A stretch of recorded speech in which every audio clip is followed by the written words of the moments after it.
हरिनारायण तिवारी स्वयंभू अध्यक्ष श्री काशी विद्व परिषद, जो खुद को विद्वान ख्यापित करने हेतु संघर्षस्थ हैं, तत्वज्ञानी संत के लिए इसकी अहंकारपूर्ण भाषा शैली, जबकि जगत गुरु ब्राह्मण और ब्राह्मण गुरु सन्यासी होता है।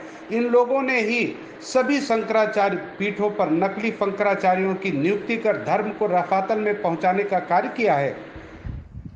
मेरे प्रिय हिंदू भाइयों, मुझे एक वीडियो प्राप्त हुआ है। एक बाबा है, जटा बड़ी भारी है और किसी मंच पर बैठकर कोई प्रवचन दे रहे हैं और उस प्रवचन में जो वो बात बता रहे हैं, जैसे हम ब्राह्मण लोग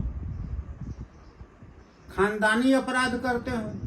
हमारे बाप दादा सभी ने अपराध किया और मैं भी अपराधी हूँ और मेरी संतति भी अपराध करती है। तो पहले आप लोग इस बाबा के वीडियो सुनिए। हमारे यहाँ अगर इस दुनिया में, भारत में हिंदू धर्म का अगर जनाजा निकलते हुए देखना है तो किसी हिंदू की शादी में चले जाओ। शास्त्र कहता है सूर्यास्त के बाद वेद के मंत्र पढ़े नहीं जा सकते। तुम राक्षसों की तरह अर्धरात्रि में विवाह कर रहे हो। अब आइए, ये बाबा कह रहा है कि रात को विवाह होता है और वेद पढ़े जाते हैं। अरे बाबा, वेद पाठ की मर्यादा का आपको महात्मा ज्ञान है ही नहीं। देखिए, एक होता है स्वाध्याय और दूसरा होता है कर्मकांड में मंत्रों का प्रयोग। अब स्वाध्याय का काल क्या है? न भुक्त्वा न नक्तम प्रब्रूयाद ब्रह्म राशि। भोजन करने के बाद भी स्वाध्याय नहीं होगा और रात्रि को भी स्वाध्याय नहीं होगा। स्वाध्याय में मंत्रों को सस्वर पढ़ा जाता है और वहां बैठने का आसन बताया गया है कि किस आसन से वो बैठे और शरीर की स्थिति कहाँ हो, दोनों हाथों की स्थिति कैसी हो, वो कितने अंश पर झुका हुआ हो और स्वरों का जो संचार करे वो मुख और घुटने के बीच में हाथ की स्थिति कितनी होनी चाहिए। अब मैं इस पर बाबा, देखिए बाबा जी, आपको मैं कोई पाठ नहीं पढ़ाऊंगा क्योंकि यह एक ग्रंथ था जो व्याख्यात था नहीं, और इस ग्रंथ की व्याख्या करके ये 34 शिक्षाओं का संग्रह मैंने छपा दिया है। 2 वर्ष पहले मेरा किताब छपा है। आप पहले किताब खरीद करके इस शिक्षा संग्रह ग्रंथ में स्वाध्याय के नियमों को पढ़िए, तो आपका जो व्याख्यान था वो स्वाध्याय के नियमों के विरुद्ध था और इससे आपकी मूर्खता प्रकाशित होती है। स्वाध्याय का समय अन्य होता है, दिन में होता है और भोजन से पहले होता है। वहां बैठकर विद्यार्थी को गुरुकुल में उसी समय वेद पढ़ाया जाता है, उसके आसन के अनुसार उसे बैठाया जाता है और यज्ञ कर्म में जो मंत्रों का प्रयोग किया जाता है, सस्वर प्रयोग नहीं किया जाता है।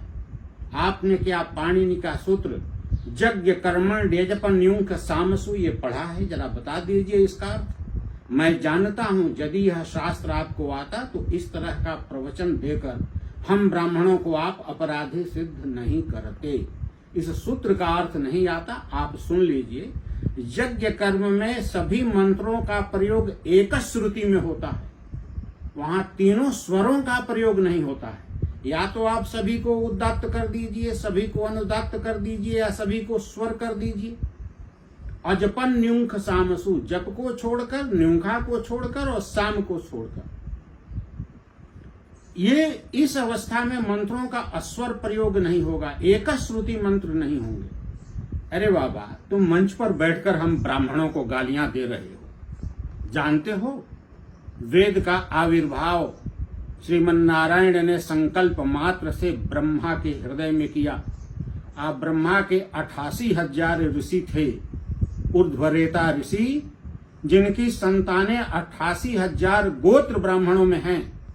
अन्यों में भी वे हैं। ये गोत्र वो मैं पहले देख चुका हूं, मेरे फेसबुक पर तुम सुनना बाबा। तुम बोल रहे हो ना इस तरह, हम ब्राह्मणों को गालियां दे रहे हो, किस कुल से तुम आए हो मैं नहीं जानता हूं, लेकिन तुम हम ब्राह्मणों पर कीचड़ उछालोगे? यहां सब मूर्ख बैठे हैं क्या कि तेरे जैसा बाबा जो बोलेगा घमंडी हम सुनेंगे?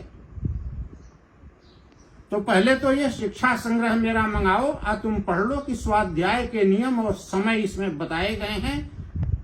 तो मैं क्लास नहीं चलाऊंगा, सेंट्रल यूनिवर्सिटी का रिटायर्ड प्रोफेसर हूं, अध्यक्ष हूं काशी विद्वत परिषद का और वेद भाष्यकार ऋषि हूं। पहले तुम मेरा ये ग्रंथ पढ़ो। दूसरी बात सुनो बाबा, एक ये ग्रंथ है, इसका नाम है अष्टादश स्मृति। 18 धर्मशास्त्र इसमें एक साथ छापे गए हैं। इस ग्रंथ में यह बात बताई गई है कि 6 दान रात्रि को करना चाहिए, जिसमें कन्या दान भी परिगणित है। और मैं वह स्थल का वाचन इसलिए नहीं कर रहा हूं कि जरा देखो, एक किताब तो पढ़ो तुम पंडितों का, जो तुम्हें ज्ञान हो जाए।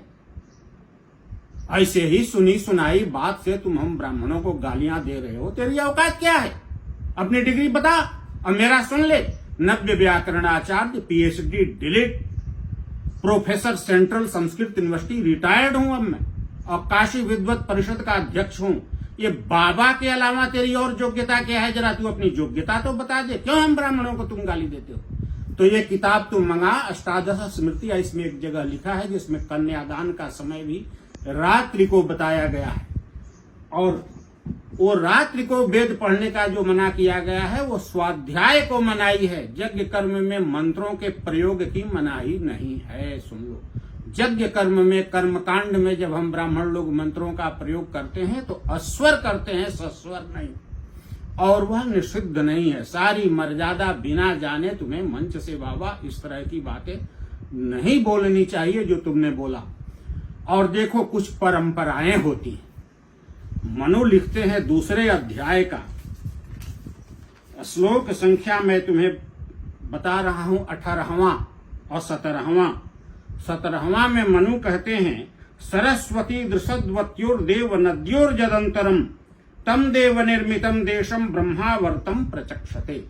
सरस्वती और दृषद्वती नदियों के मध्य का जो क्षेत्र है वह देव निर्मित है, और इस देव निर्मित क्षेत्र को ब्रह्मावर्त कहा जाता है। मैं ब्रह्मावर्त में बैठकर तुम्हारे इस आक्षेप का उत्तर दे रहा हूं बाबा।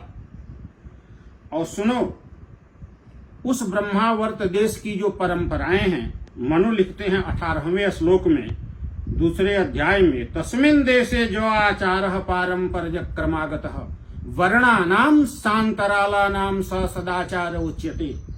उस देश में जो आचार है, परंपरागत चीजें हैं, वर्णों का अथवा जातियों का, उसे सदाचार कहा गया है। और मनु ने जो धर्म के 4 लक्षण बताए हैं, वेदः स्मृति सदाचारः स्वस्य च प्रियमात्मनः एतत् चतुर्विधम प्राहु साक्षात धर्मस्य लक्षणम। ये धर्म के 4 लक्षण हैं, वेद, धर्मशास्त्र, सदाचार और स्वस्य च प्रियमात्मनः, अपने आत्मा के अनुसार प्रिय।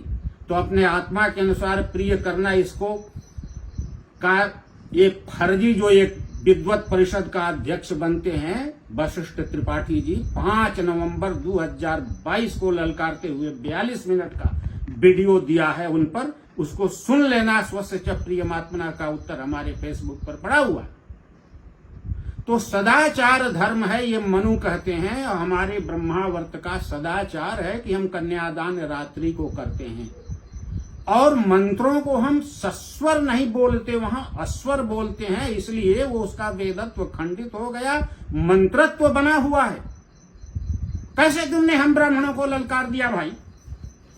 और सुन ले बाबा, एक और भी बात तुम सुन ले। ये जो अत्रि संहिता में महर्षि अत्रि तेरे जैसे बाबाओं के लिए क्या कहते हैं सो तुम सुन ले। वो कहते हैं, अत्रि संहिता श्लोक संख्या 382 में तुम्हें समझा रहा हूं बाबा, सुनो। वेदैर्विहीनाः प्रपठन्ति शास्त्रम् शास्त्रेण हीनाश्च पुराण पाठाः पुराणहीनाः कृषिणो भवन्ति अब भ्रष्टास्ततो भागवता भवंती। वेद नहीं आता तो शास्त्र पढ़ते हैं, सब शास्त्रार्थ करें। आज शास्त्र भी नहीं आता है तो पुराण पढ़ते हैं, आ वो नहीं पढ़ा जाता है तो खेती करते हैं। आ खेतियों पार नहीं लगता है ना तो बाबा बनते हैं मठों में। अरे तू मठ का बाबा है, तुम्हें खेती भी पार नहीं लगती।